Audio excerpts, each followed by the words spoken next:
all as well. Honored that you all are out here on this balmy, rainy night. Don't worry about climate change. It's not real. Apparently. We don't believe in it here. Yeah. Peter and Susan had to get their passport stamped as they crossed the Potomac. So honored to be here with two of the most important journalists in America, and who happen to be married to each other, which is, we're going to get into that, how that works. This is actually a therapy session. Your son asked me to conduct this. Susan Glasser, a staff writer for The New Yorker, which is like saying St. Paul wrote for the New Testament. Absolutely vital sensibility and insight and reporting about the life of the country in this tumultuous era. The great Peter Baker, you're chief of everything. I'm chief of nothing, as I've discovered. Yeah, very good. He has more titles than the Habsburg emperors used to have, and hopefully more successful. But chief White House correspondent of the New York Times. They have written two books together, remarkable books. One, a biography of James A. Baker III, which is like writing about someone out of the Peloponnesian War, right? A man who made Washington work. And the really brilliant book, The Divider, about our former president, who doesn't know he's former, but we'll talk about that. We'll talk about that too. So thank you all for coming. And I want to say, buy the book. They're going to, Peter and Susan will sign them afterward, and so you will not regret it. It has the best lead of any Trump book, really of any book I've read in a long time. So I want to ask you all to repeat that scene for us. Well, first of all, John, I want to thank you. I'm really all here for the introduction. I think maybe we won't say anything. We'll just let him say nice things about us. I do eulogies and bar mitzvahs, too. You know, there's a waiting list, by the way. I once did email him and ask if we might be considered to be on the eulogy list, but, I'm sorry. Seriously, we're incredibly grateful for you to spend your time. And of course, I know all of you have bought his latest book, but if you haven't, it's a must read about, really upbeat, cheery times in America. Exactly, like the 1850s and 60s, Exactly. If you're covering Washington these days, you have to take your comfort where you can. Right. There hasn't been Sumter yet. Yeah, there's a whole lot of self-soothing going on up in Washington over the idea that, it's not an armed civil war yet, so it's okay. But obviously, Peter and I are gluttons for punishment. And actually, I'm going to only amend your incredibly generous introduction a tiny bit to say that it's actually our third book, and the only reason I mentioned that we wrote three books together is because our first book was about another cheery subject, much in the news these days, which is Vladimir Putin. Yeah. That's right. So as you can tell, if your three books together, one is about Putin and one is about Trump, obviously the Jim Baker book was, our more favorable subject. So the marriage was working better then? Is that where we are? Well, there was a more positive, surround sound, right? Especially if you're writing a book about a great negotiator. That's right. That's right. It makes you more open to that. But I'm actually going to let Peter describe that opening scene because it's his genius to have included it in that. No, I don't know about that. But John, thank you. We are delighted to be here. And it is a great honor to be at Vanderbilt and here in Nashville. What a great treat for us. The great Jon Meacham, of course, not only has a great book out now, I think he had one 3 or 4 months ago, I'm pretty sure. I'm sure there's one coming out in the spring. Make sure to get that one too. I may not be good, but I'm fast. Yeah. Do you offer like one of those subscriptions, like on Amazon, you can sort of subscribe That's a good and idea, save, actually. Yeah, I like that. I like that. Yeah. Yeah. Our friend Evan Thomas, when he first went to Time magazine, said his goal as a writer was to be faster than the best writer and better than the fastest. Right. So that's my goal. That's like the bear story. You don't have to be the fastest, you have to beat the guy who's slowest. Exactly. Well, so we wrote this book about Trump, the great divider versus the great emancipator. And we do start it off in the Oval Office because it's meant to be about his presidency. It's not biography. It's not about his time in New York or his time on Apprentice. It's about the 4 years that he was in power. And the thought was that if you think January 6, 2021 was an outlier, when we went back and looked at it, it really wasn't. It really is the culmination of a 4-year war on institutions, 4-year war on norms and standards and traditions that we had in Washington and in the country generally. But we opened with this very sort of, I guess, amusing telling scene, where he shows up in the Oval Office for the first time as president. He's just been sworn in, and he's just told the country about American carnage. And he shows up in the Oval Office. And, you know, presidents like Lincoln and others, I'm sure, have had great thoughts when they show up in the White House. The Oval hadn't been built then, but they had the White House. And there was Trump thinking not about the great questions of war and peace or the economy or his place in history or the burdens of leadership. He looked around and said, "You really got good lighting in here. I like the lighting. How do you think they get the lighting like that? That's really good lighting. Let's take pictures." And we open with that because it's all about the show, right? He is, in fact, he himself, I think, has probably called himself P.T. Barnum, but everybody else has if he hasn't. His introduction to the White House is that it's all about creating a reality, creating the Trump reality as he chose to see it. And that includes everything from, you know, the lighting and how he chooses to do television. He would literally look at a cameraman's iPad before sitting down for an interview to make sure they had the right angle and the right side. I don't like this being in the background here. Let's move this around. He was very attentive to the way things looked and sounded. He didn't like to do interviews with us and pool sprays with the reporters inside because he didn't like the lighting. That's why you always saw him in front of the helicopter, right? The helicopter made it awfully hard to hear what he had to say, but he didn't care about that. What he cared about was the outdoor lighting was so much better on his skin, so much better on his hair. It really looked better. And this all sounds trivial in a way, but it's not, because what it really is about was Trump forcing us to live his reality. And for 4 years, his reality was, you know, about division, about us versus them, and the institutions of Washington that he would ultimately, of course, take, you know, help drive an assault on at the end of his presidency. Having lived with this in real time and then tested the marriage by going back and doing it historically, to what extent do you think Trump believed what he said in the service of division? Well, I think there is a long-running debate, certainly, about all aspects of, you know, how sentient of a president was he, really. I mean, you know, we can never remember the kind of sustained critique and conversation around the mental status of the president, including questions not only of, you know, how much he believes anything he's saying, how much he even knows about what he's saying, and how much he should be held accountable for that which he did say. And, you know, look, just this past week, right, we're having a discussion about him saying in writing, nonetheless, that, you know, he should have immediate reinstatement into the White House, and that would include terminating any rules, regulations, laws, et cetera, and so on, up to and including the Constitution. So, you know, it's an extraordinary set of conversations to be having around any president of the United States, and in many ways, we actually included an entire chapter in the book called "The Summer of Crazy," looking at the debate that raged really for 4 years around the president's mental health and how to think about it. But what I would say, and Peter and I sometimes have a disagreement about this, is that, you know, there are some of his falsehoods and misstatements and lies that were repeated again and again and again, so much so that whatever he thought about it when he first said it, you know, you can certainly call it a lie by repetition number, you know, 800. So Donald Trump, the first time he called the media the enemies of the people, he probably didn't know, or, you know, didn't care to know that this was literally the phrase used by Joseph Stalin to condemn millions of people to the gulag.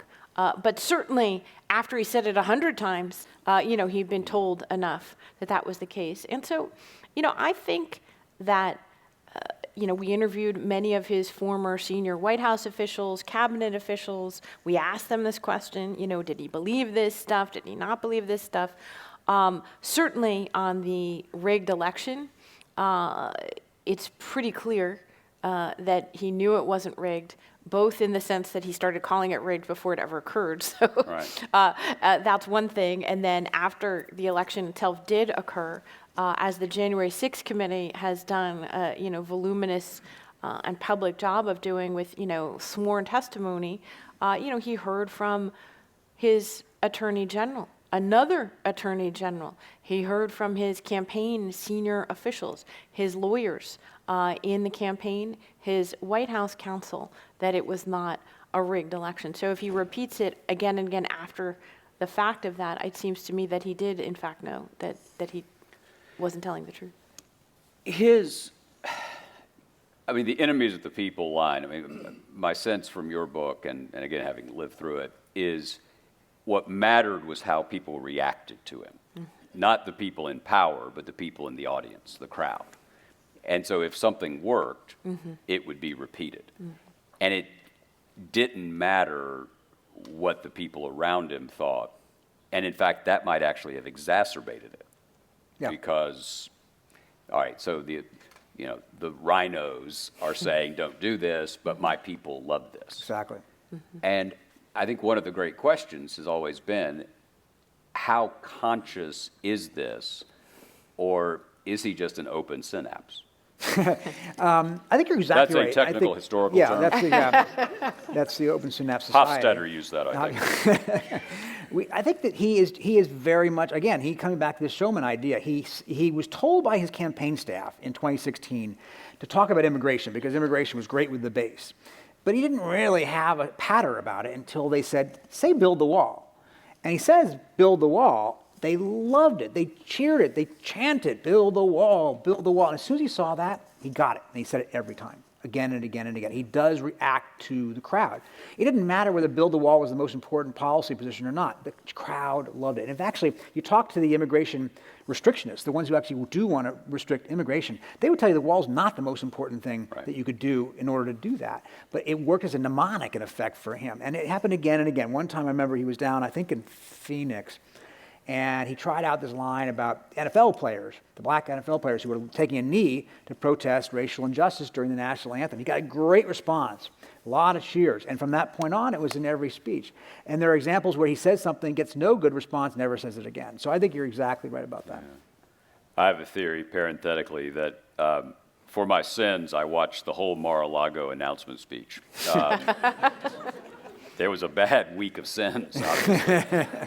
And the only line that worked was rolling back vaccine mandates for the troops and back pay. Mm-hmm. And I thought, we're going to hear about this for months. Yeah, that's right. And in fact, this has been the major issue that Republicans and Kevin McCarthy insisted to Joe Biden this week should be included in the must-pass defense authorization bill that they just released yesterday. And it's sort of become a cause célèbre. It's interesting. So on vaccines, that was probably one of our more interesting interactions with Donald Trump. He actually had us to Mar-a-Lago twice to interview for this book, which I kept saying to Peter, are you sure he knows that, I'm coming? Is he okay with that? Yeah. But no, of course, to the point here, of course he wanted. He thought Jim and Susan Baker were coming. He wants to talk to anybody who he doesn't really care, what we had to say. And in fact, interview is certainly a misnomer. Describe what this is like. So you show up, you dodge the document boxes. How does this work? Oh yeah, there were teetering stacks. What's interesting is that it's, the showman. The first interview is in the spring of 2021. So he's recently, been unwillingly ejected from the Oval Office. And, he struck us as really, a semi-pathetic character. He actually was having the journalists do the interviews right in the lobby of Mar-a-Lago, right at 5 o'clock every night, so that people would come in for dinner and they would see him there in the middle of the lobby with these, important people. And, there literally was a sign right next to the couches where we were sitting, and it said, sign up for Mother's Day brunch. And, he has this sort of air of, a banquet hall greeter, right? The people come in and he says, hello, he is, can I get you a Diet Coke? Can I do this? And then he's sitting on the couches he's got the only reminder that you're dealing with a guy who was the most powerful man in the world, the president of the United States, is he has a model sitting on the coffee table in the lobby of what he wanted Air Force One to look like. Remember that he wanted to get rid of the historic color scheme of Air Force One. We're actually told that's because of his hatred for the Kennedys. Can you imagine? Right, because Mrs. Kennedy picked that. Exactly. But so it was like a sort of a navy blue and red, white, and blue, but like a much more, kind of navy red, white, and blue. And the model is sitting there, and he is holding forth, and he's, rigged election, yada, yada, yada. There's no noun and verb and period. Right? It's not really an interview. It's not like you ask us a question, we try to give you an answer. It's, I will talk, and occasionally maybe you will interrupt me. So it's mostly about, his grievances. Right, right. Is there a charm to him at all? I'm going to let her answer that one. No, and because the answer is no. And many of you may have heard people say this. And this is, I feel if there's one contribution I can make from my 3.5 hours of listening to Donald Trump hold forth, it is this. For 4 years that he was in the White House, I heard many people say, oh, well, in private, he's more charming than you think. So I was fully prepared for that. And let's just say that if your definition of charming is defined, really as the absence of, ranting and yelling, then yes. But no, I mean, he is not the persona that he is on television. He's not the persona that he is at the rallies. He's not, frothing at the mouth. He is courteous. He's offering you a Diet Coke. But, he's a self-absorbed, narcissistic, old guy who has no interest in any interlocutor and is just rambling on. I mean, who finds that charming? Yeah, I would say he's solicitous is the word I would use rather than charming. He is solicitous in that private space. And it's interesting because he can flip on a dime, right? So I went with him once to Ohio where he had a rally, and at this rally, he was president, and he had this rally, fake news, enemy of the people, and people turn, and they're shouting us they're really angry at us, and they're CNN sucks, and you lie, and it's a little intimidating, which I guess is the point. We get on Air Force One, we're flying back, and he comes to the back of the cabin. Hey, everybody, how'd you do? Everything okay? And he's in the back press cabin, well, one of the photographers actually raised it with him. Good for him, I guess. I wouldn't. The photographer said, well, you kind of gave it to us pretty heavy back there, Mr. President. This is his first year when we were not, I guess, as used to it as we would become. He said, that was nothing. I could have been much more hard on you guys or whatever. And it's all like, that's the moment you sit there and say, okay, it's a show, right? It's all for as a game. But then there are other times, and most of the time he doesn't like conflict personally. Right. He wouldn't yell at Jon Meacham. He would say how great Jon Meacham is, and he would try to flatter you.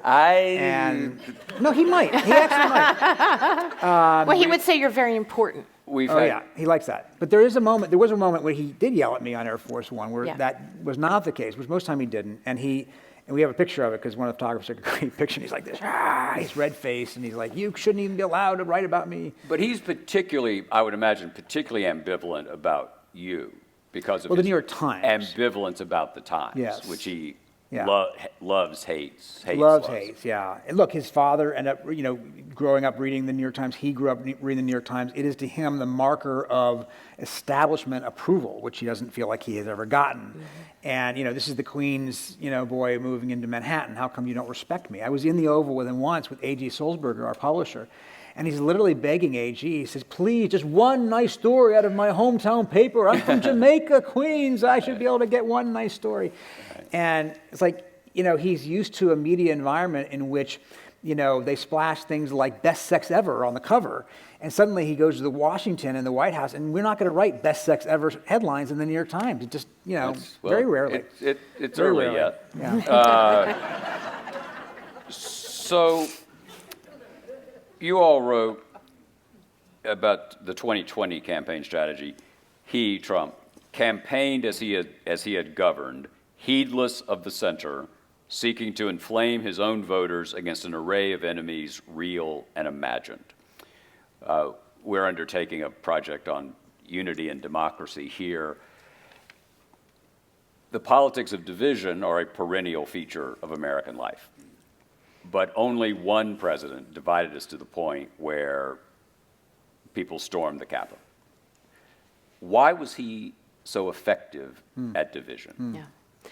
I think because it's who he is, fundamentally, John. You know, that there are many political uses of division in some basic respect in our electoral system. Everyone is a divider in the sense that you have to make a choice, right? You have to choose one party or the other, one candidate or the other. The difference is that for Trump, it was both an ideology, a political tactic, and also just a way of living. And in fact, the reason we chose the name The Divider is certainly it fits with who he was ideologically, but even more than that, it fits with who he is as a person, as a president. He divided his own family. He divided constantly the staff. So you had this almost conveyor belt of perpetual chaos and conflict, all generated and by design from the president himself. And I think that it came from his inability to see the world as anything other than always about him and always an up or down vote, right? Right. He is the ultimate kind of zero-sum person, and therefore he has a zero-sum politics. And I think this was always quite obvious. There's a stack of excellent books, I must say, and biographies of Donald Trump that were written long before he entered political life. And had you read those, as I made a crack at doing back in the spring of 2016 when he first became the likely nominee, you actually would have had an excellent guide, to the sort of mayhem that would follow. Right? That who he was as a person, as a businessman, the legacy of his very difficult family, that was already documented, laid out for all to see. The difference that, is I think for many people, it became most clear in this sort of catastrophic ending of the Trump presidency in 2020, right? I'm not even just talking about the election. For me, I think it was, and for many people, to use and to weaponize a public health crisis in the country and to openly speak of basically blue states and red states when it came to life or death health outcomes. That was something that probably made it more clear to more Americans, that Trump really truly was the divider. I mean, it was an amazing moment in the history of the presidency, wasn't it? Yeah. When you had a president, he was asked at one point during those endless gabfests where he would talk to us as we sat at home during the pandemic, and he was asked about the statistics, the number of people who were dead and who were suffering from COVID. And he said, well, actually, we're doing pretty well if you don't count the blue states. Right. It's an amazing thing for an American president to say. Yeah. Well, and to your point, I mean, John, you wrote the great biography of George H.W. Bush.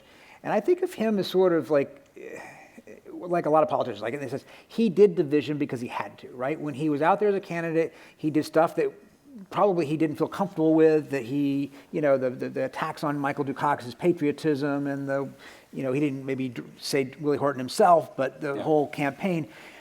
And then he felt like that was what you had to do in order to get to where you wanted to be, and where you wanted to be was a place where you could govern. That was never Trump.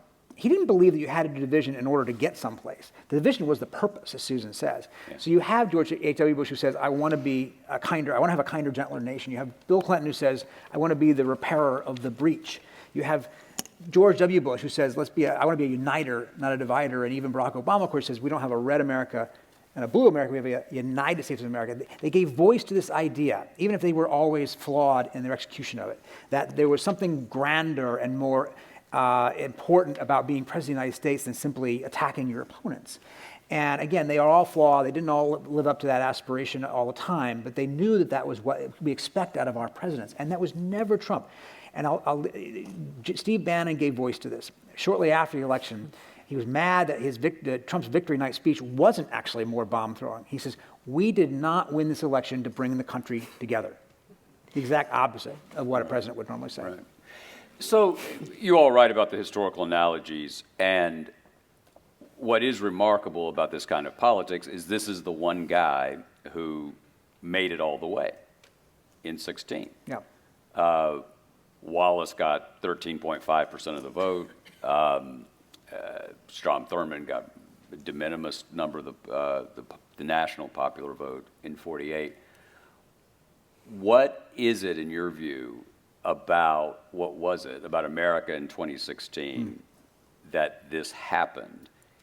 And always dangerous to ask two questions because people never answer both. But I'll remember this. How worried are you that the fever continues? Yeah. I mean, look, they're related questions in many ways because obviously the scenario by which Trump won in 2016 remains a very live possibility for him in 2024, which is to say that he was a minoritarian candidate both in the Republican primary and in that general election and the 2020 general election. He was never supported by a majority of Republicans, never mind in the primaries. And then, of course, not supported by a majority of Americans in either of those two elections. There were 17 candidates in the field, all of whom, were convinced that they were, their party's best and brightest was what they were told.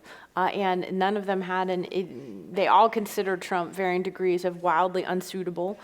His future best friend, Lindsey Graham, called him a kook, who was the most dangerous possible choice for the presidency. None of them had any desire to step aside or to put aside their own personal ambition for the good of the party. And that's how Trump happened. A core 35% of the Republican Party is more than enough to win a nomination in a very large, crowded field. Well, right now, Donald Trump, I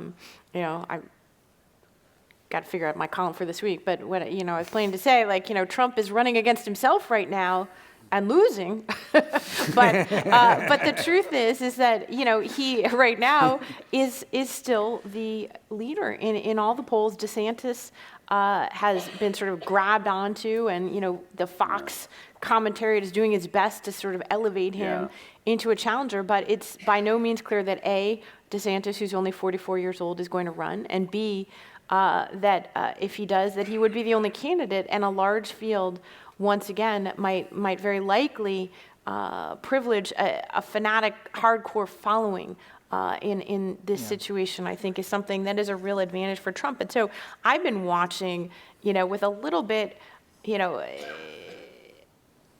of angst, frankly, the extent to which people have taken their feelings of relief about the outcome of the 2022 midterm elections and turned that into a much more decisive narrative, both about sort of the end of Donald Trump and about the repudiation of Republicans than perhaps it is in a very divided country. I think that, the swing states, obviously, and we could talk about that, they're not buying the kind of ultra MAGA candidates that Trump foisted on the party or the backward-looking message of... And this goes to your point about division. Presidential politics is not a referendum. It's a choice. Right. That's right. Right? I was with a friend yesterday in Texas, which, when I tell you the story, you will understand. I could leave out the Texas part, who told me that he'd voted for Trump twice. And I almost got out of the car. And it was for conventional political reasons applied to an unconventional constitutional crisis. Right. That's right. Was in Dallas? Yeah. I thought so. Okay. I think I know your driver. So I would add to what Susan said, which is that both Wallace and Thurman acted outside of the two-party structure. Right. Trump's genius. Yeah. Right. And Perot too. Yep. And Perot's not the same, but in the sense of like a disruptor, right? In some way of tapping populist angst or outrage or resentment. Trump decided that didn't, whether he consciously knew it or not, he learned from those examples and decided to take over one of the existing parties and work within it. And Jared Kushner actually used that phrase with him once in an interview. He said it was a hostile takeover of the Republican Party. Yeah. So rather than try to create something out of nothing, he took over an existing one and then bent it to his will, forced them, as Susan said, by the core vote he had of crushing the other 16 candidates to then follow his lead. And the people like your driver, your car mate, said, okay, well, he may not be my kind of guy, but I'm with the party. then he wins that way. And I don't know that he could have done it had he done it from the outside and tried as a third-party candidate. But he also tapped into something, where Wallace and Thurman were a little bit more regional. What Trump did was tap into something a little bit more, not universal, but less geographically limited, which is this broader sense of resentment and tribalism. And we just had a African-American president for 8 years, and there was a sense of elites who were trying to put one over on us through globalization. All of these factors came into this one moment. He didn't create the divisions that he represents. He exploited them and then exacerbated them, right? He was the man for the moment, because that moment seemed to cry out for somebody who would play to our anger and our grievance. Right. Well, I do think that that's important. I mean, you mentioned this, but let's call it by its name. I mean, Donald Trump is a racist demagogue at his heart, in terms of his political appeal, and he signaled that from literally the first moment of his campaign when he rode down that escalator in Trump Tower. And I think that actually that's what he turned back to in 2020. So that's at the core of how he defined himself as a politician and what he thought worked successfully. So put aside whatever we thought he was all about. I think that Trump thought that what was effective and what worked was a kind of racist demagoguery that we've had in previous moments in our history, but a Republican Party and an electorate, a Republican electorate, that was more primed to welcome that than at any previous moment. Yeah. Did it surprise you that, as you again lived through it and then looked back, did January 6th surprise you? I would say it didn't surprise Susan. I remember her saying, it's happening, which is what she, watching on TV. We were going to go down there to the Capitol that day, and my editor called saying, can you write a story first before you go? And so I was late. By the time, the storming happened, we hadn't left the house. Obviously, at that point, we didn't, because we only gotten in the way. But Susan, I remember calling, watching the TV, saying, it's happening, because she always knew it was going to happen, I would say. Is that right? Well, I was concerned, after the election. You remember that even many big critics of Trump were of the view, and there was, there were lots of background quotes from officials in the Washington Post saying well, what's the downside of humoring him? He's going to leave eventually. And the Nikki Haley doctrine. Yeah, absolutely. And I didn't. It just didn't seem like that to me. I just didn't buy it. I felt that when a president of the United States is sitting there in the Oval Office, he's clearly rejected the counsel of, all those, right? At this point, Bill Barr has broken with him publicly and is out. At this point, we knew that he had fired the defense secretary and installed, a sort of cadre of political commissars at the Defense Department. We saw that even December 14th, that's the moment that surprised me, actually.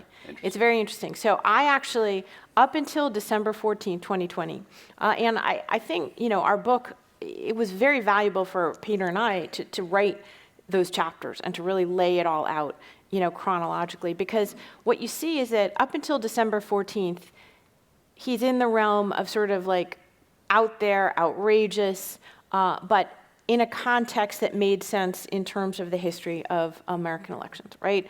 Okay, he's waging these challenges as spurious as they might be, but the law is very clear.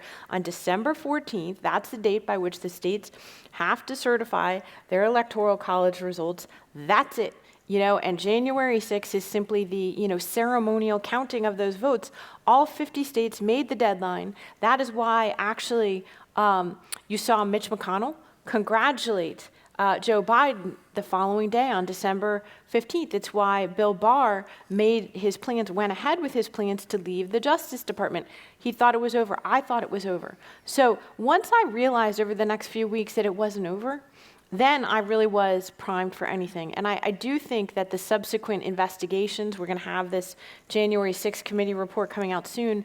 There will be even additional evidence. But I think that we still don't fully understand how close Donald Trump came to the brink, not only because he was intimately involved in pushing, these theories and orchestrating the events that led up to January 6th, But he seriously considered imposing martial law on the country in a way that I don't think we fully processed, what that means. And so, yeah, it was a pretty shocking day. But the flip side is, I think we learned a lot of what we needed to know about politics a few hours later when Congress reconvened, and 2/3 of the House Republican Conference went ahead and voted not to certify Biden's election even after those events. Yeah. What are Peter, your first president was? Clinton. Clinton. Not when I was born, the first one I covered. No, believe me, I know He's very young. I know. George Clinton was my first one. You got to love a room where you can make a George Clinton You got a lot of George All Clinton right. jokes. That's pretty good, yeah. Very good. Susan, you were first to cover? I graduated from college and came to Washington during the first Bush presidency. First Bush. Yeah. So we're looking at 30 years there, almost exactly, right? Knowing what you know about the workings of Trumpism and the Trump presidency, what are the guardrails, you think? Are they secure? Are we as vulnerable as we seem to be? What I would point out is that not one rule, not one law has been changed since January 6th to prevent January 6th from happening again. None. Yeah. None. Now, the House has passed a bill, and the Senate has a bill that are bipartisan that would rewrite the Electoral Count Act, which would clarify how you go about these challenges if you want to have challenges on January 6th and what the vice president can and can't do. That, to me, seems like the bare minimum of what could be done. It doesn't actually even address a lot of the larger issues that are at stake, and even then they haven't passed it. Now, they might. There is a chance in this lame duck session that they'll pass that and get that done. If they don't get it done now, I would not expect it to be done on the next Congress. But more broadly, I think the answer on institutions that I've come away with is, a lot of people say, well, gosh, the institutions held. In some ways, that's right. And in some ways, that's right. We've counted on these institutions for so long. We've come to take them for granted. And we definitely had a stress test for 4 years, and particularly in the last 10 weeks of that administration. But what I come away from doing the research on the book is that the institutions are really about people, really a handful of people. And really just a handful of people stopped a much worse outcome in the end. And they were a vice president, an attorney general, a governor or two, a secretary of state or two. I remember we did a story on a county clerk, I think in Michigan, I've forgotten where, a Republican, who was under enormous pressure to switch the votes in her county and said no.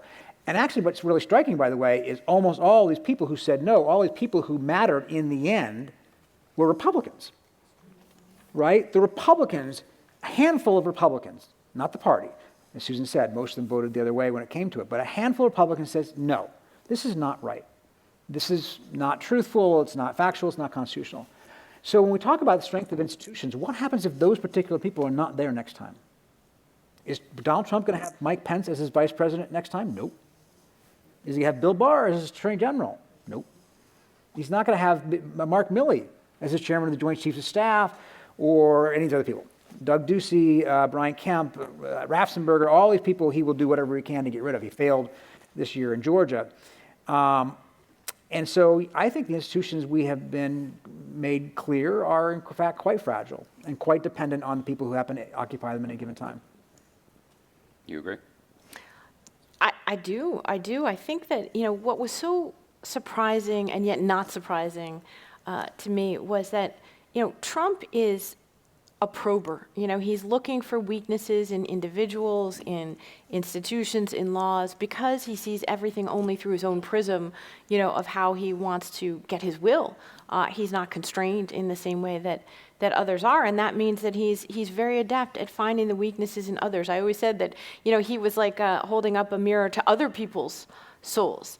And he was actually quite good at surrounding himself, with the kind of people who would follow him, even to the point of constitutional, denialism, right? And there's a misapprehension maybe that, well, he didn't accomplish a lot of his most disruptive things. He didn't pull out of NATO. He didn't, pull the troops from South Korea. He didn't do this, that therefore it would be okay, and it's just the show. But I think that, the understandable focus on Trump the showman left a misimpression about the seriousness of the assault on the institutions. And that was certainly, I think, what we came away from this project believing. And, I had this conversation with a senior national security official who'd spent a lot of time observing Trump up close in the Oval Office. And to this question of a Trump second term, this official said, well, listen, you remember the movie Jurassic Park and the velociraptors? Donald Trump is like the velociraptors. When the children run into the kitchen and they think they're safe, and then click, the door handle turns, and they realize that the dinosaurs have learned while hunting, how to turn the door handle.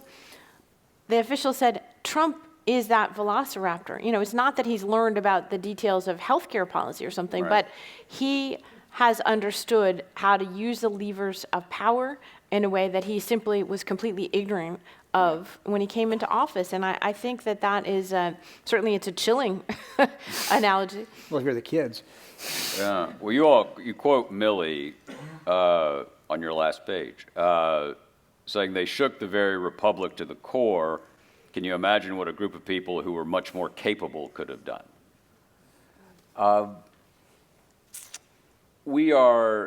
It seems to me we're in a place, at least this season, where some of the sense of urgency has fallen. The midterm was better than expected in terms of democratic, lowercase d, institutions, it seems to me. The overt election deniers tended to lose. But it was 51-49, and could easily have gone the other way, might still again. Yep. You're not political consultants, but if you're messaging a pro-democracy, lowercase d, an argument that the Constitution matters, and that our appetites and the appetites and ambitions of a single man or a single party should not overcome the journey toward a more perfect union. Given the time you spent contemplating how Trump did the opposite, do you have any thoughts about counter-programming? No, look, it's not for us to say, but I think that what is striking is that the people who have the opportunity to counter-program don't seem to want to. That is to say, the Republicans, okay? Forget the Democrats. They're always going to be against Trump, and people are going to always write them off, right? People who are open to voting for Trump are not going to listen to the Democrats. What they're going to listen to, perhaps, that's a good point, are the Republicans. And what has happened in the last 10 days? The front runner for the next presidential election has said he was willing to terminate rules in the Constitution in order to return to power immediately. And what did the Republican leaders say about it? Not very much.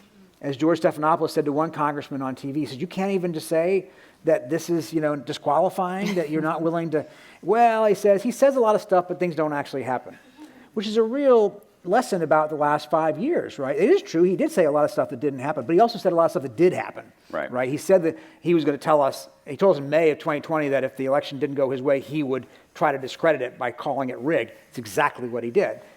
He's told us he would not accept a defeat leaving office, and that's exactly what he did. So when a congressman says, well, he says he wants to terminate the Constitution, but he's just talking, it doesn't really matter. That's remarkable. And that's the Nikki Haley doctrine. It is, right? but it says that this whole exuberance on the part of the midterms, that suddenly everything's fine again, is not right, because they have not yet cast him off. They have not yet decided that he is unacceptable. The oath you take, and you know the oath better than I do, to preserve, protect, and defend the Constitution, he has openly said now, something we always pretty much expected anyway, that he didn't believe that oath he took. No, he didn't. Well, I mean, I have a question for you, John, as a historian. I have lots of answers.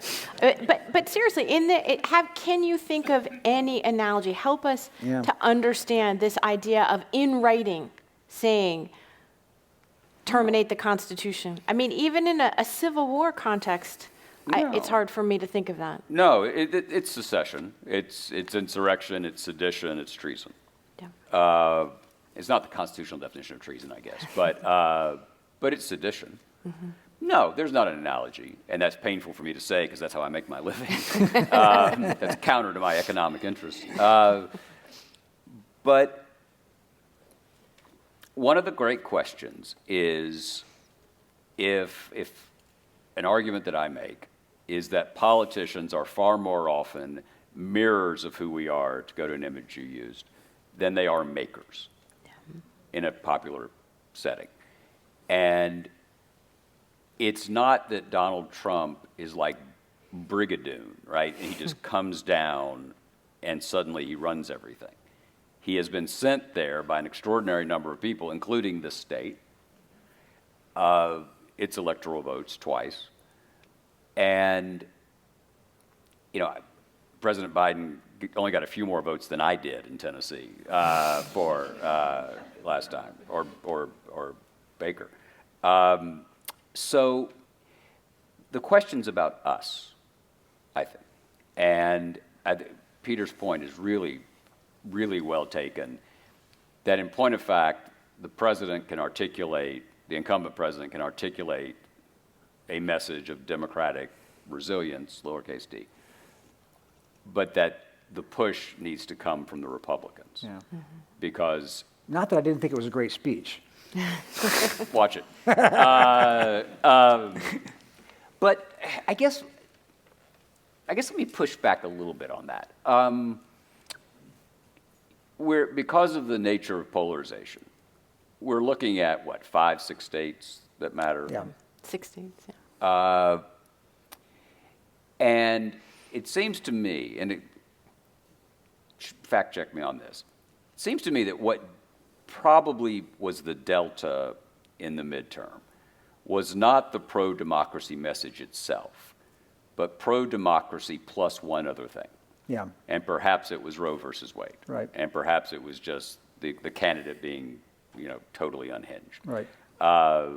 Perhaps, God help us, it might actually be what the president's doing, which, he has managed to raise boring to an art form, partly by design. Yeah. Right.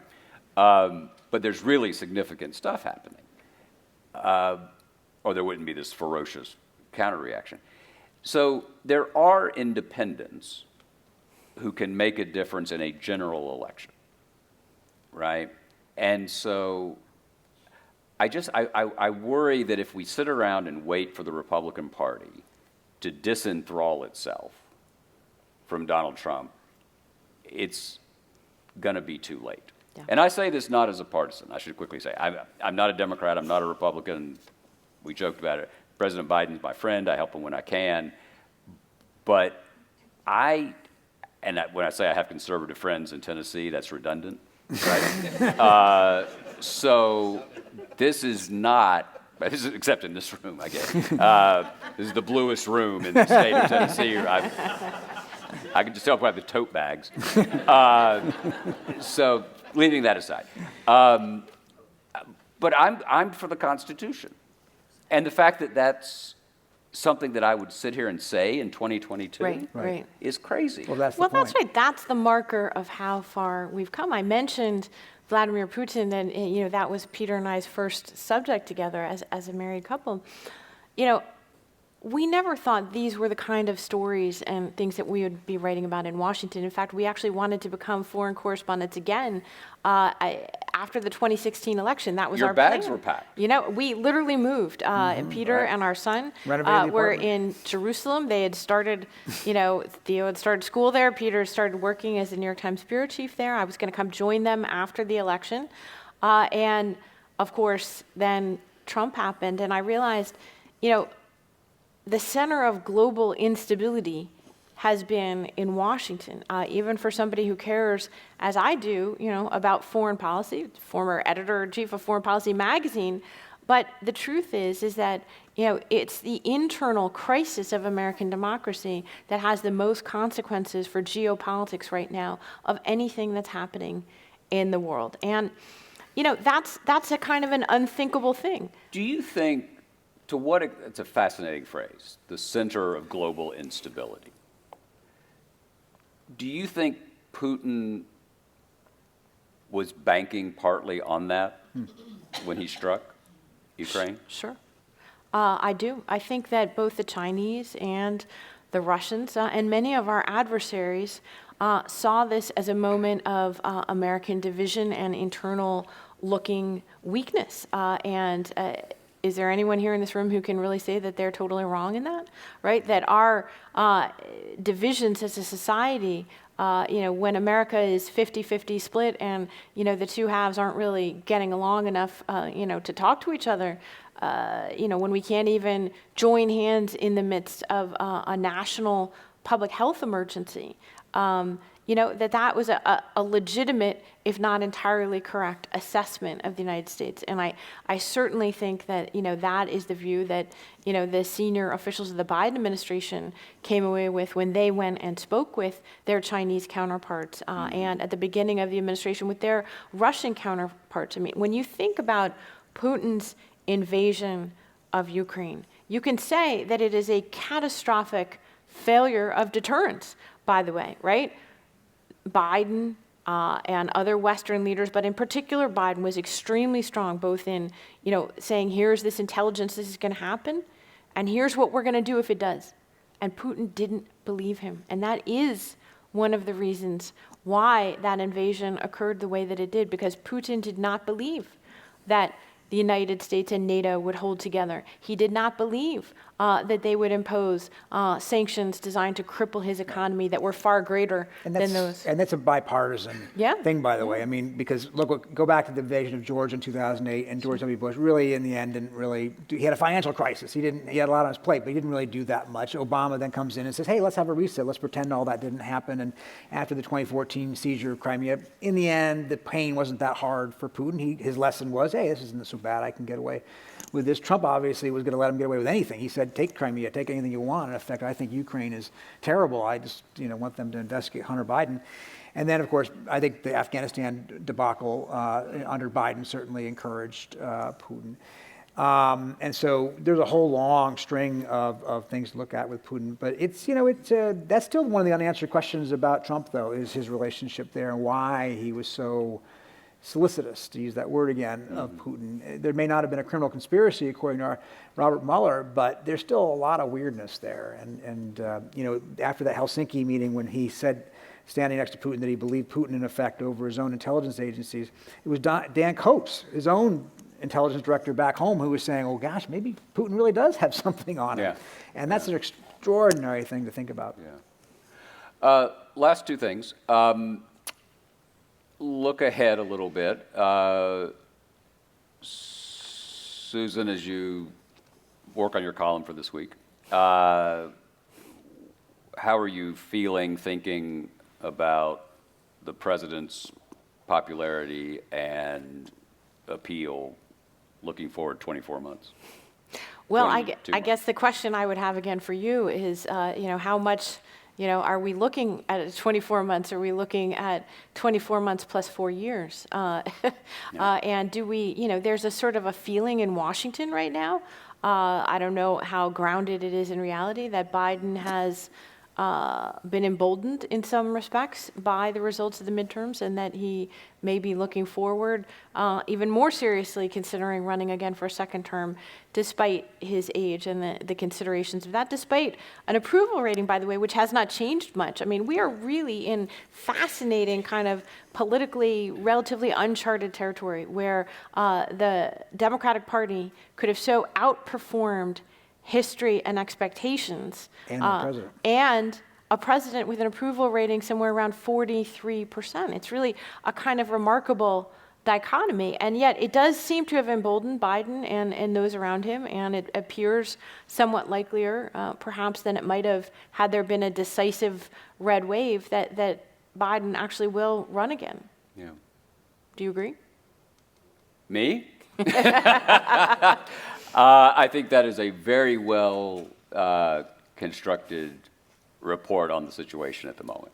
I really do. I don't think. I take the president at his word. I'm not sure, and I just don't know, I'm not sure how thoroughly this has all been planned and debated yet. I take him at his word when he says it's a holiday thing. Right.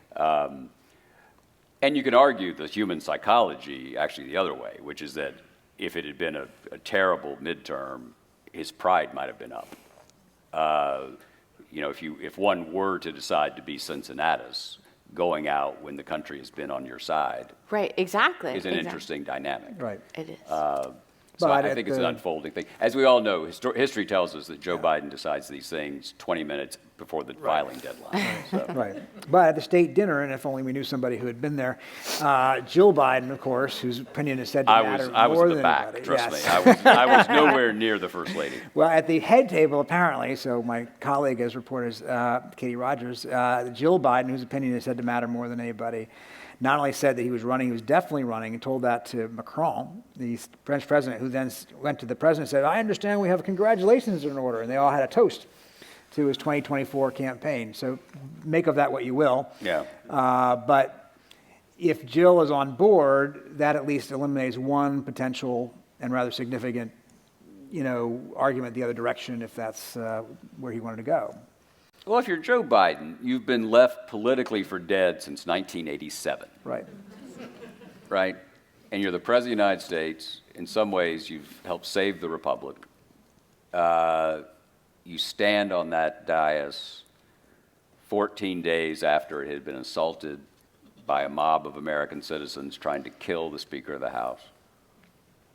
And you've passed incredibly significant legislation that gets almost no attention because it's not as interesting as Mar-a-Lago. We're all complicit in that. So it's a fascinating human question. Yeah. Our friend Lamar Alexander likes to say the only genuine cure for political ambition is embalming fluid. That's right. That's right. Isn't that good? That's a good line. It's a good line. So I want you all to look at your canon for a second. You've written about 2 autocrats and 1 deal maker. As you assess where we stand on this early winter's night, how confident are you that there can be some Jim Baker in a world where Putin is on the march and Trump is running again? Well, I will tell you there's only one anecdote that we've ever used in more than one book. That's true. And it started out as a story in Russia. And we were there about 10 years after the collapse of the Soviet Union. And we were at an event one day, and panel discussion, and the questioner asked Grigory Yavlinsky, who was a big leading Western-oriented reformer politician in Moscow, about the state of Russian democracy under Putin. And this was early days, who is Vladimir Putin, and Yavlinsky said, well, that reminds me of the old Soviet anecdote about the ambulance driver who picks up a guy and they're driving through the clogged streets of Moscow. At some point, the patient sits up and he says, hey, wait a minute, where are you taking me? And the ambulance driver says, well, I'm taking you to the morgue. And the guy says, well, hey, I'm not dead. And he says, yes, but we're not there yet. So the sad thing is, right, you cannot even tell that joke in Russia today, right? It's not even a funny story anymore in Russia because they got to the morgue. Yeah. There's not an open question. And the truth is that it's not a terrible answer when contemplating, where American democracy is headed right now. You can say that there was good news in November. You could say that there was good news in Georgia. Or you could look, as many people did last night, and say, how is it possible that Herschel Walker, perhaps one of the worst candidates of my lifetime to run for the United States Senate, has nothing to do with ideology, has nothing to do with partisanship? Like, in a serious country, the idea that a serious state would come this close to electing Herschel Walker to the United States Senate. And by the way, to Peter's point before, it wasn't just Donald Trump who foisted Herschel Walker on the Republican Party. What struck with me is, you know who campaigned for him in recent days? Brian Kemp, the much lauded governor of Georgia.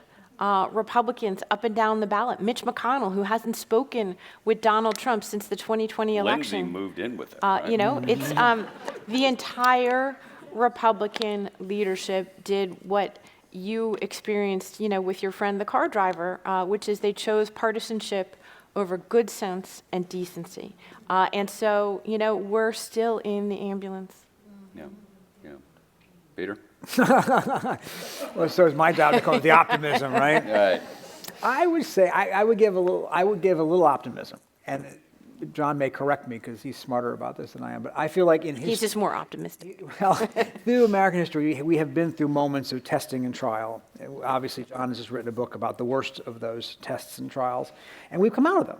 And you know, this is the nature of our country. We had McCarthyism, we had the Palmer raids, we had Jim Crow, we had civil rights in Vietnam. We have had remarkably difficult and traumatic, and in some fashion or another, we have come out of them. And I just feel like we will come out of this moment in some fashion. I can't tell you how, I can't tell you when, I don't know how it'll work.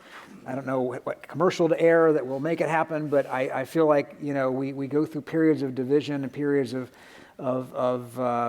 fractiousness, and then at some point or another, we come out the other side. What the other side looks like, I don't know. And in an era of social media and fragmentation of media and geographic sorting and ideological, you know, separation, it feels harder and harder to see how that changes. But I think looking at the span of 240 some years, I feel like we're not done yet. No. Well, if we come through it, as I hope we do, it will be not least because of the reporting and insights of our guests. So thank you, thank you, thank you. Thank you. Thank you. Yeah,